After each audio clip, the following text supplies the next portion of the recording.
Ça n'est pas Nostradamus, c'est pas de l'astrologie, donc à partir de ce moment-là, comprenez, vous supprimez, moi je vous ai comparé à des historiens staliniens, je veux dire, vous supprimez des pans entiers, des décennies entières, des siècles entiers d'histoire de l'astrologie française, parce que ça n'est pas l'astrologie qui correspond à votre philosophie de l'astrologie. Parce que ça ne justifie pas leur théorie, c'est tout. Elle a peut-être survécu, justement parce qu'elle était portée, elle inspirait des courants qui n'étaient pas astrologiques.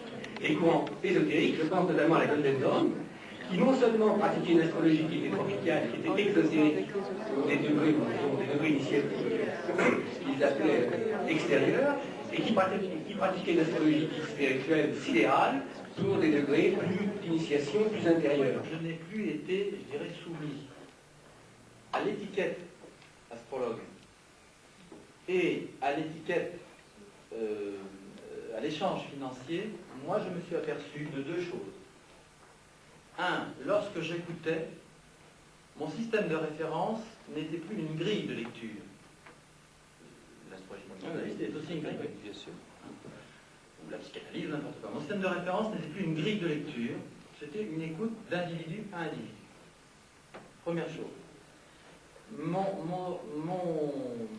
Le but, mon objectif, n'était pas d'arriver forcément à une solution, ne serait-ce que pour donner un résultat qui justifie d'un prix.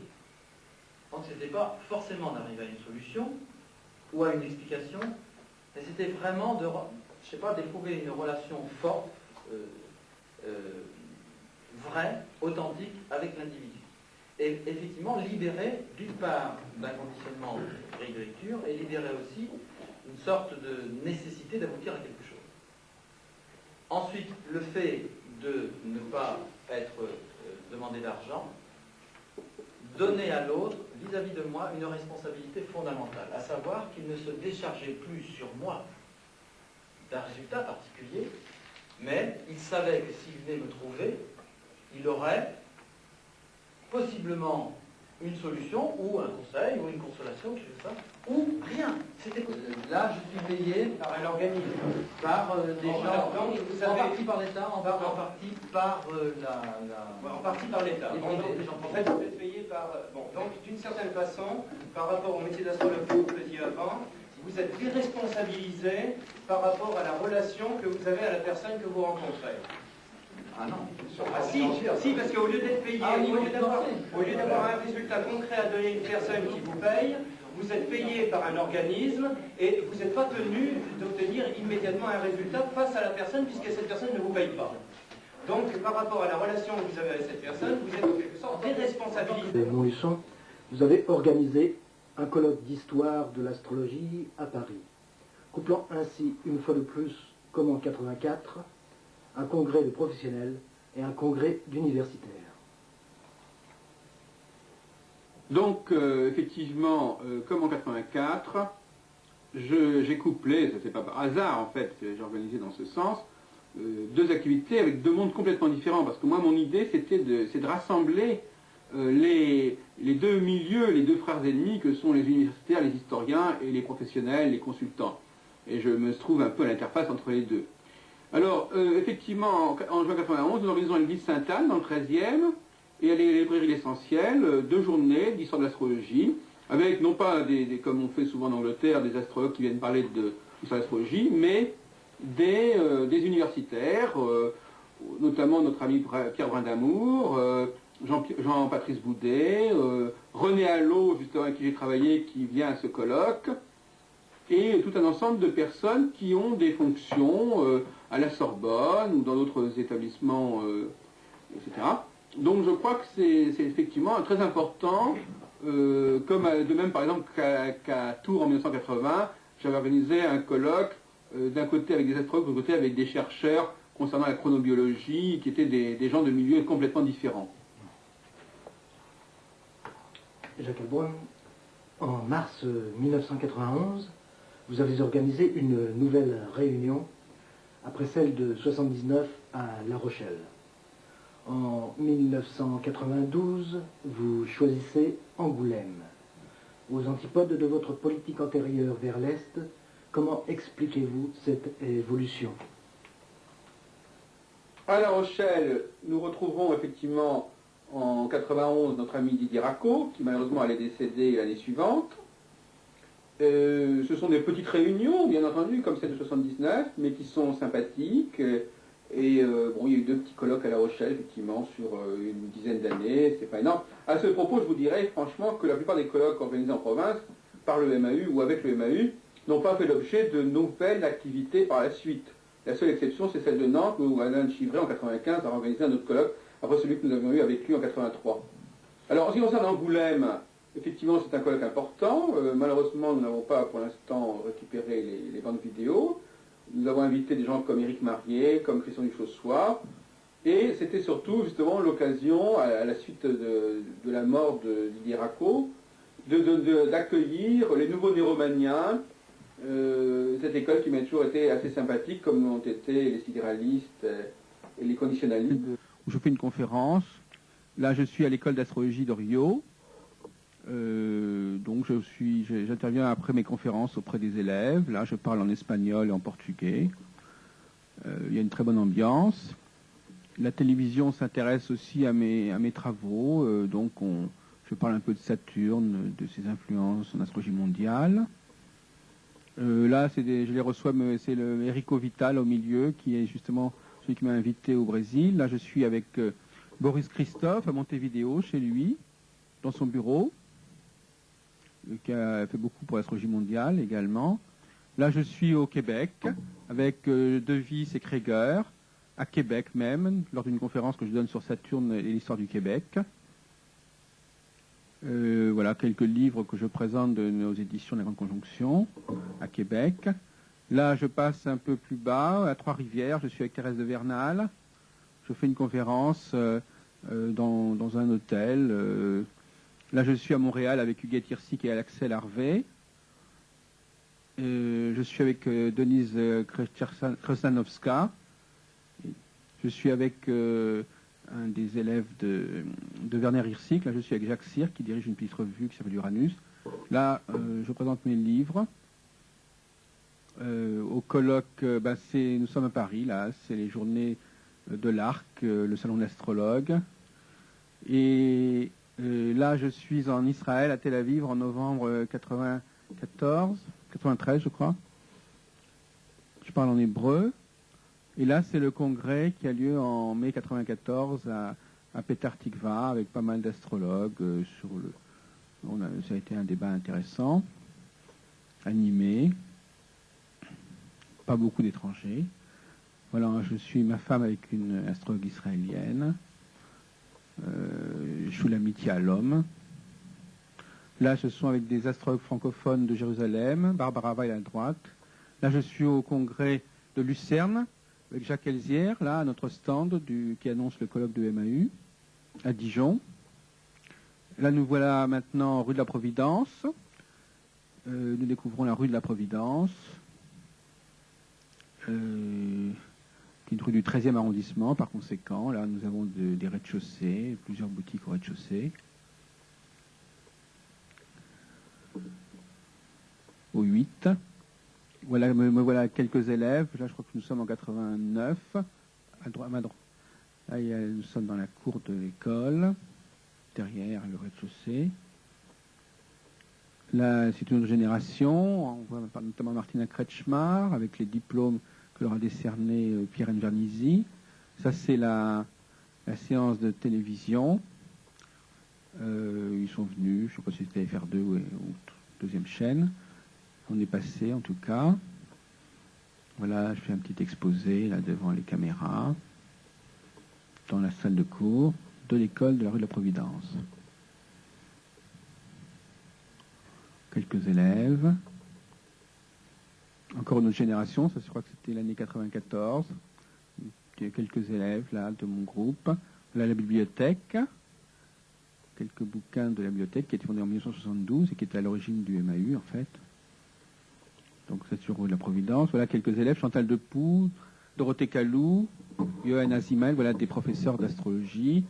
Catherine Piliot, Pascal Morizet. Encore plusieurs générations qui se recoupent. Patrick Arduise, encore Dorothée Calou.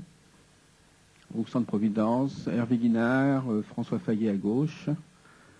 Hervé Guinard qui fréquente beaucoup la bibliothèque Astrologica, Frédéric Taillard également qui a enseigné chez nous, qui est un ancien de l'Arc, de Daniel Coby, avec l'astrologue à droite Maria Helena Passos, que j'ai rencontré au Brésil et qui également encore une autre astrologue brésilienne, Arieta Fonseca, que j'ai rencontré également au Brésil. Me voilà avec des Japonais qui m'ont interrogé sur mes recherches sur le prophétisme. Voilà l'astrologue israélien Danny Herman, qui est venu en France au colloque en 80. L'astrologue, le chercheur sur Nostradamus, là. Nous avons Ben Azra, Devers et Bernard. Nous sommes à Dijon. Là, nous avons une table ronde. On voit Bernard Blanchet, Marie Delclos. Alors, ce sont quelques photos. Germaine Deboc. Derrière, nous avons Jean-Luc Carrado. Voilà Marie Delclos faisant un exposé. Là, je suis avec Bernard Blanchet, Denise Dapré et Jacques Elzière. Voilà, nous sommes dans le centre international à Dijon, là. Là, c'est une soirée on voit Richard Pellard, Pierre Invernizzi, Dorothée Calou, Pascal Morizet, quelques photos vidéo. Je présente les participants à cette table ronde. À ma gauche, Monsieur Jacques Elzière, qui est un fabricant de logiciels de calcul astrologique. Denise Dapré, qui est la mère d'un fabricant de logiciels. Et qui a peut-être même participé à sa conception. Et Bernard Blanchet, qui est le frère, qui est égal, je sais pas, non, qui la philosophie de l'astrologie ou sa philosophie, plus précisément son éthique de l'astrologie, ça d'accord, mais affirmer sa philosophie de la vie, là, il faut distinguer les deux quand même. L'astrologie, quand on regarde la diversité des courants astrologiques, on se rend compte, quand on regarde la vie tout simplement, on se rend compte qu'il n'y a jamais de répétition dans le monde. Il y a des retours.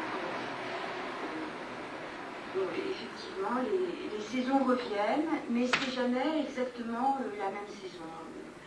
Jupiter peut revenir en Sagittaire, Pluton peut revenir en Scorpion, Uranus et Neptune peuvent revenir en Capricorne et être conjoints. Mais tout change en même temps, je veux dire, c'est pas dans le même lieu du monde qui est toujours en expansion infinie que les choses se situent, et elles ne se situent jamais exactement les unes par rapport aux autres de la même manière. On peut dire n'importe quoi en astrologie, c'est pour ça qu'on est là. C'est pour ça, c'est facile, on peut dire n'importe quoi. Mais si, on peut dire.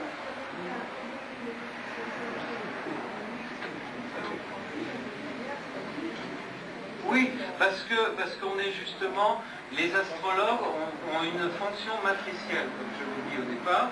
Donc, c'est-à-dire qu'ils ont la fonction, avec des éléments qui sont plus ou moins aléatoires et désordonnés, de quand même prendre leurs repères. C'est pour ça que ça marche. Moi, je ne suis pas anti-astrologue. Est apparu, alors sa vie sera exceptionnellement calme. Partout où il ira, elle sera favorable et ses jours seront longs. Là aussi, Vénus est un grand bénéfique, comme la tradition le dit. Ensuite, Mercure, on ne sait pas ce que ça va donner. Ah si, quand même, il sera brave et l'anglais seigneurial. C'est pas tout à fait la tradition là. Et d'ailleurs, nous n'avons pas de résultat avec Mercure dans nos statistiques. Là. 32. Si un enfant est né quand Mars est apparu. Alors là, il y a une lacune, mais après, il y a deux mots qui correspondent très bien. Son tempérament sera bouillant et il sera facilement en colère. Ça, c'est parfait pour Mars. Vous ne trouvez pas? Pour le Soleil et Mercure, ce qui n'est pas le cas. Mais rien n'empêche qu'un jour ou l'autre, avec des statistiques plus abondantes ou mieux orientées, on trouve quelque chose pour eux aussi. Et de tout. Si elle a un modèle quelconque qui lui permette d'expliquer comment les anciens ont justement découvert, et je dis découvert entre guillemets, justement les significations des planètes. Jacques, vous abordez là un domaine extrêmement brûlant, je crois qu'il vaudrait mieux l'abandonner tout de suite. C'est pas à ce sujet que vous avez un procès. Le moyen de la donner, bien qu'elle fasse que 16 pages, Donc voilà, tout est expliqué dans les petits coupons. Alors c'est aussi un lieu de rencontre, bien sûr, bon, tous les chercheurs, Alain Hurtado, moi-même, d'autres, bon, on écrit des articles, il y en a de différents niveaux, accessibles, non accessibles, et puis aussi, on s'écarte aussi évidemment du microcosme astrologique, il y a aussi de la littérature, il y a aussi des tas de domaines un petit peu pour élargir et atterrir à partir de l'astrologie céleste vers un monde terrestre parfois un petit peu différent.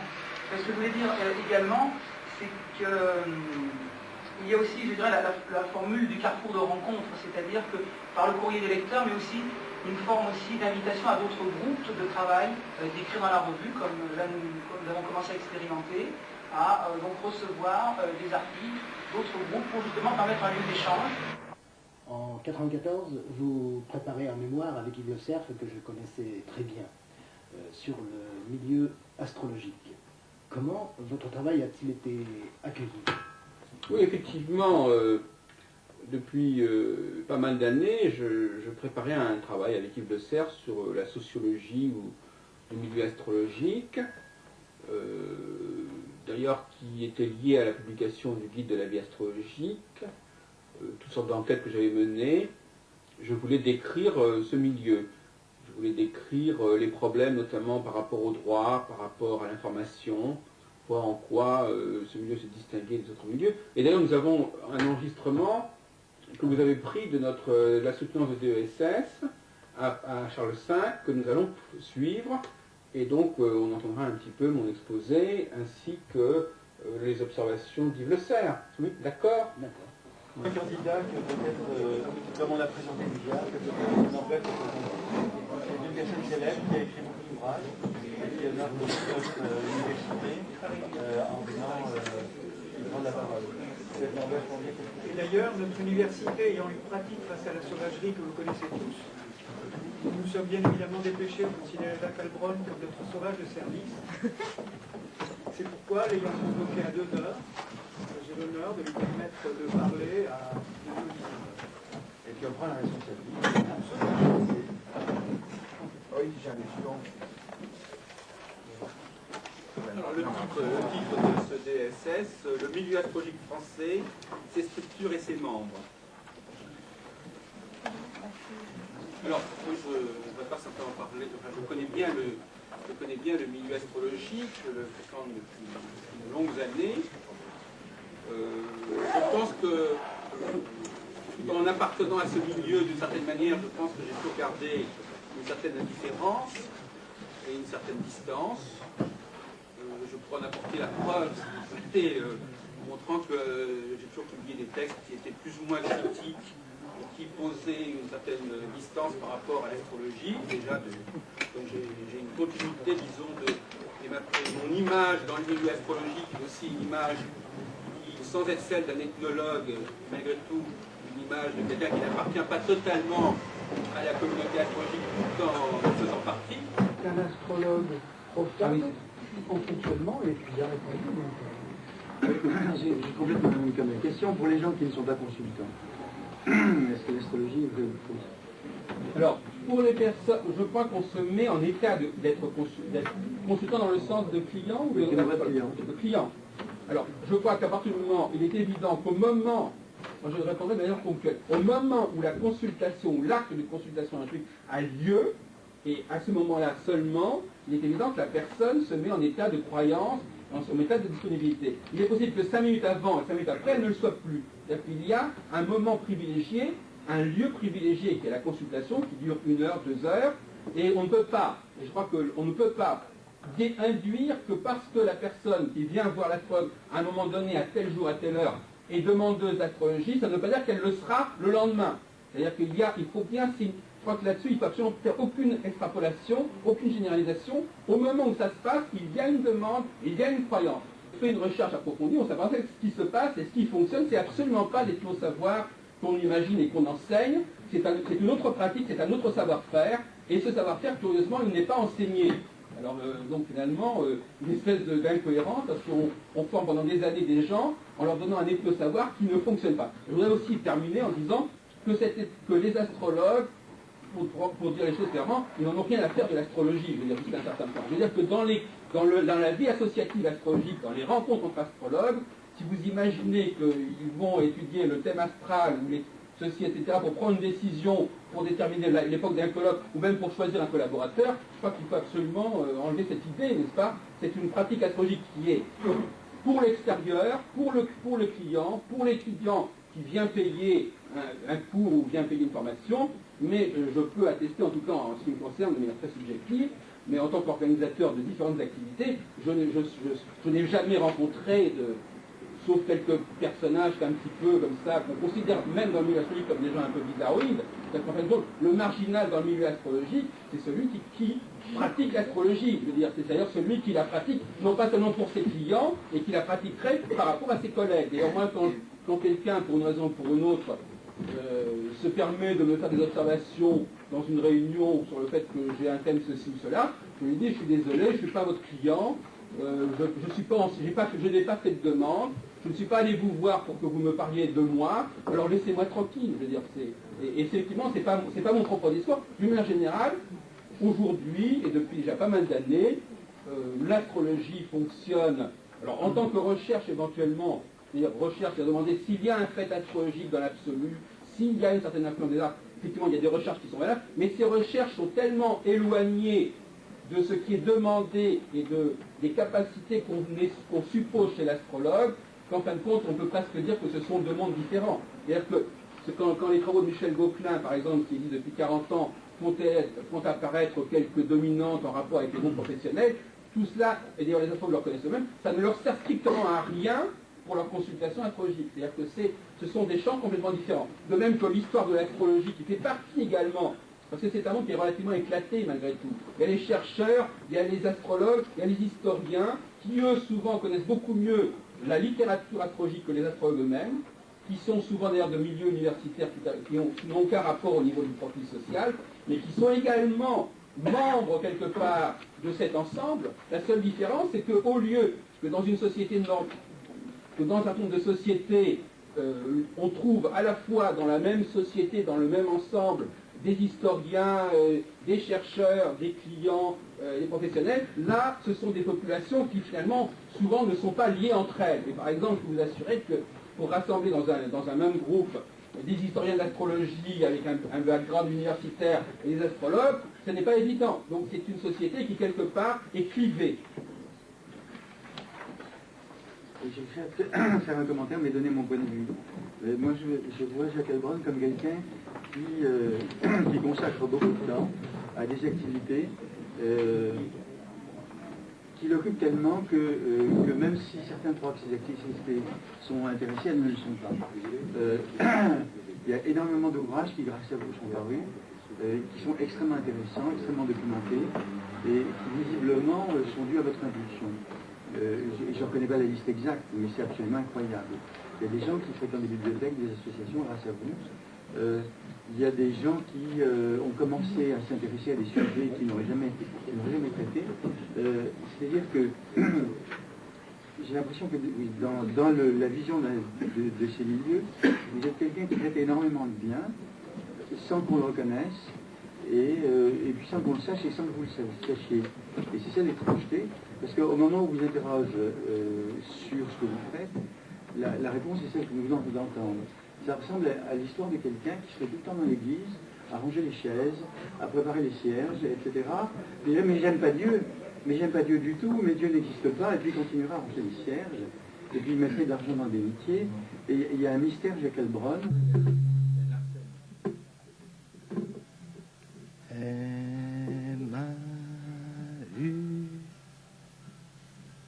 Je t'aime.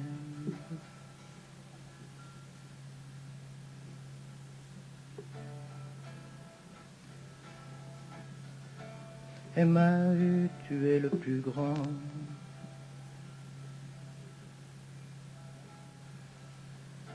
Tu as 20 ans.